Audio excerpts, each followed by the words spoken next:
Good morning, everybody. Well, or good afternoon, depending on where you are. It is I, the Desert Viking, and I've come here for day 120, the day that never comes. So, the last video I did was on Freemasonry and why I chose Freemasonry. And the YouTube algorithm must have picked that up and boosted it because I had 120 times the views that I normally get. So thank you if you subscribed from that and tuned in. I appreciate that. Not every video I'm going to do will be on Freemasonry. This isn't a channel solely about Freemasonry, but I do plan on talking about that quite a bit as that becomes more and more central to who I am. But what drives this video are some of the comments in the comment section. And I really wanted to circle back as we have new people watching to go over the reason why I'm doing these videos. So a lot of what I'm going to be talking about is coming from my book that I'm writing here. This is placeholder art. It's not final, but the imagery plays an important role. And it's called Unchosen: Navigating the Path of a Broken Engagement, Finding Yourself Along the Way. Now, the whole catalyst, the whole spark of this whole channel originated when my fiance found someone else and left me holding the bag, so to speak. And I saw in that an opportunity to document the things that I would go through towards, getting over it and rebuilding myself. And the motivator for that is a simple one, really. It's as I've gotten older, a lot of the people I've known in my life have gotten older, and I've lost a good number of people along the way. A lot of men I know have reached a point in their life, or had reached a point in their life, where they didn't see a purpose anymore, and that, I think, is the key. They got divorced, they lost their kids, they lost their family, they lost their, half their stuff, girlfriend left them, whatever. They lost that purpose, they were older, and so they chose to end themselves. So I've been to many funerals. Mostly men, one woman. Mostly men, though. It's definitely, and statistics back that up. I want to say that in the self-deletion realm, and we're not allowed to use the real word on YouTube. So self-deletion is hopefully obvious to you what I'm talking about. Between the ages of 45 and 65, men are, that's self-deletion that's where it's taking most of the people. So people who choose that route are primarily 45 to 65-year-old men. And a lot of that is it's the loss of your role. It's the loss of having a value. It's the loss, when you have no value or purpose in life, you don't want to be here. And men are programmed to want to do certain things that have been kind of removed from us, from society, and we've been told we're bad people for being born men and we should be more like women. So that's the motivator for why I'm doing this. What I would like, it's fascinating to me, and it's because one of the things I do, I'm a data scientist. I like to analyze things, and I wanted to analyze how I handle something not logical, You know what I mean? Like, this is a very emotional time of my life. And how do I get through it? How do I navigate?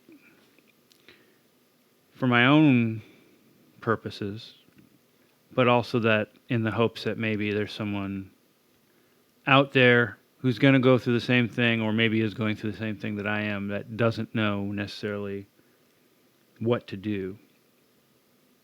And maybe that what I'm doing kind of shows or can shed an example that it's not, your life's not over because someone left you. I went out and researched this topic when it first happened to try to find something to help me. And all of the books and all of the material out there, for the most part, was written by women. And that doesn't help me as a guy, because most men, as I've found, and I already knew, it's not like this is new, but in doing these videos and in talking about this, I've been told many times to shut up. That men don't talk about these things. We're not supposed to. You're just making yourself out to be a pussy. And now no one will want you because you've just showed everyone that you're just a pussy who can't, who wants to talk about their feelings. I've gotten a lot of that. So, and I'm sure I will continue to get a lot of that. I don't obviously agree with any of that, or I wouldn't be here anyway. In going over the comment section, which triggered me to, and when I say trigger, I don't mean, I was upset. It triggered me to respond here. There were a lot of awesome comments, a lot of good discussion, which is why I like doing this for the discussion. There were a lot of also negative, trolly comments that serve no purpose, which, it's the internet. So if you're trying to do content creation or you're trying to put yourself out there at all, you're going to have to deal with that. And you're just, and you need to know that going ahead forward. And for me, if a comment serves no purpose other than to be negative, and it doesn't really talk about anything useful, then I don't really have a use for it, and I will remove that comment. But there were several comments, and I think what it comes down to is this: once you share your backstory and talk about yourself at all, some people will instantly go, "Oh, he's a narcissist. This is just a person who's a narcissist trying to get attention." I can't change how other people feel or think. I'm not going to sit here and go, no, I'm not a narcissist. This has nothing to do with that. I mean, I could do that until my face turns blue, and people are going to go, no, you're a narcissist. You're talking about yourself. Okay, cool. For me, I want content like this. I want to see people relate their stories. I want to see how they have overcome challenges. And to do that, they have to talk about themselves. That's what we have to do. So, if you feel that talking about your backstory and talking about how you do things makes someone a narcissist, okay. I'm not going to try to change your mind.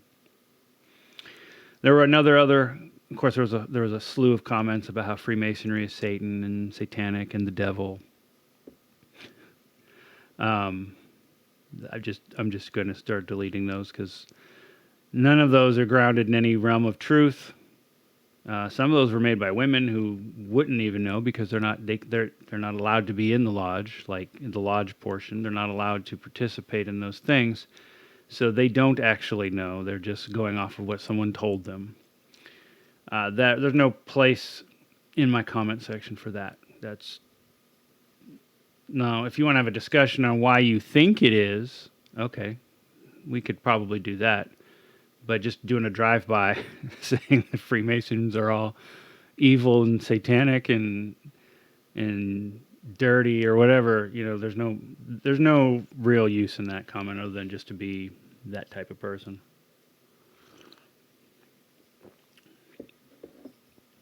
or the ad hominem attacks where you're going to attack a person's character, a person you don't know. Random person on the internet does some content, you attack their character. You have no idea what that person's character is, but you're going to attack that character. These are all, um, this is all just on being on the internet. So,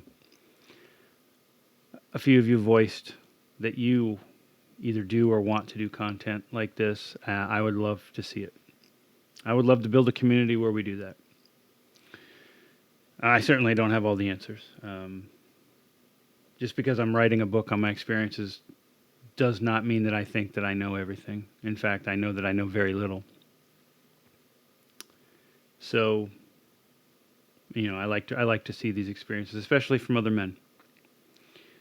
I can relate more to that. It doesn't mean I don't want to see the perspective of women, but I see the perspective of women on a daily basis. So I'd like to see some more men's content. And it comes down to a choice where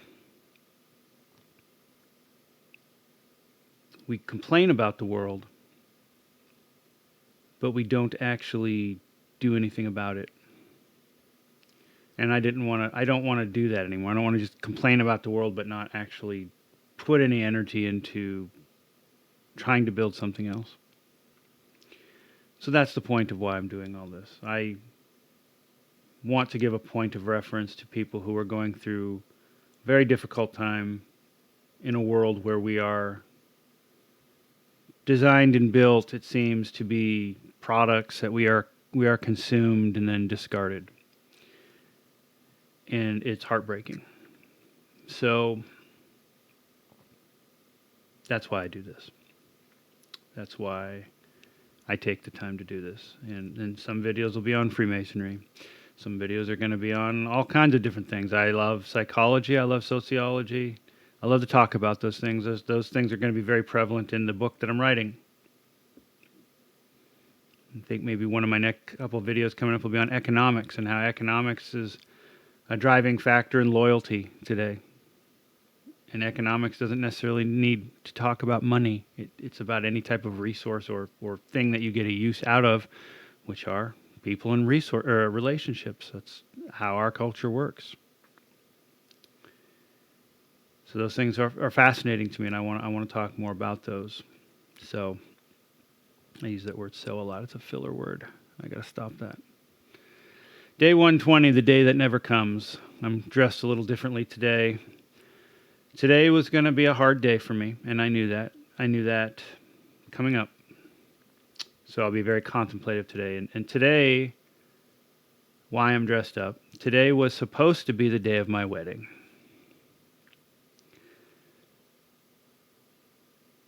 So I'm still going to dress up. I don't get to be where I wanted to be, but you don't always get what you want. And in fact, when you go through these times, it's to set you up to be better, to grow into something else, as painful as it is at the time you're going through it. You just have to embrace that instead of try to hide it from it. Instead of trying to run away from it, you have to embrace it and move through it, which is what I'm doing. And I call it the day that never comes because I've never had a wedding. That was going to be my day. I was very excited for my day. But the truth is, for many people, not just me, we don't get that day. Or if we do get that day, we're disposable. The divorce rate is so grossly high. And for men, I think this is so. The statistics differ depending on where you look, but it's like 50% of first-time divorces end in divorce. Or 50, did I say 50% of divorces? 50% of marriages, first-time marriages end in divorce, and then that number climbs as you go up. No, actually, it's like 50. It was 55% now of divorces end. Marriage rate has fallen dramatically, so the number of divorces has fallen dramatically, but it's still roughly a little over half. And statistically, 80% of marriages are ended by women. And I did a study on relationships in general back in 2011 or 2012. We were interested to know if that held true, because that 80% number has remained pretty constant for many years. And we wanted to know if relationships were impacted the same way, and yes. So statistically, women are very much more apt to end a relationship than a man is. And I think there's a lot of reasons, and I'll do a video on economics later, but it's economics. It's when you have a multitude of choices, which most women have a multitude of choices, most men do not. You're going to when you have a multitude of choices, you're not going to value the things you have as much because you can just replace them. And yes, I know men also are guilty of this, especially the top tier of the men are where all the women are chasing. And so those men have a ton of choices, and they exhibit the same behavior. So it's not a woman thing; it's a people thing. But because most men don't have a lot of options, women instigate 80% of divorce. So what does that mean? Well, if you look at the numbers, that means if you're a guy and you're getting married, you have a 45% chance of the woman instigating a divorce sometime down the road. Would you play a game where you put your hand in a box and on a 45% chance your hand gets cut off? Russian roulette basically with two chambers. That's what that is. It's Russian roulette with two chambers.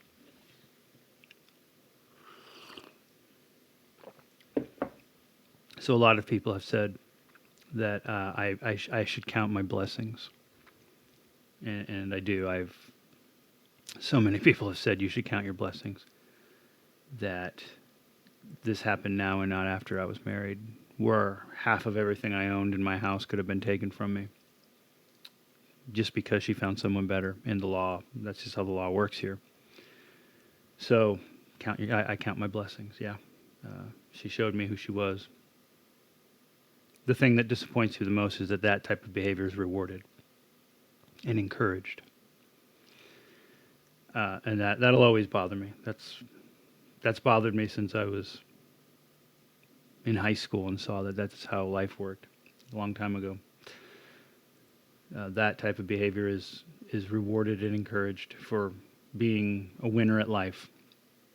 You got to do what's best for you, and you can't disagree with that. But when that means destroying other people to get what you want, I'll just leave this video on one term: Machiavellianism. That's number 2 of the Dark Triad. Doing the end justifies the means. Whether you agree with that or not, could be an interesting topic of discussion as well. So, thank you to those who have subscribed. I hope to produce content that you find useful. I like discussions. I want to see discussions. I'm leaving a link to my Discord. If you want to come rolling into Discord and have a conversation, that's why it's there. I would love for that. So until next time, thank you for tuning in, and we'll talk later.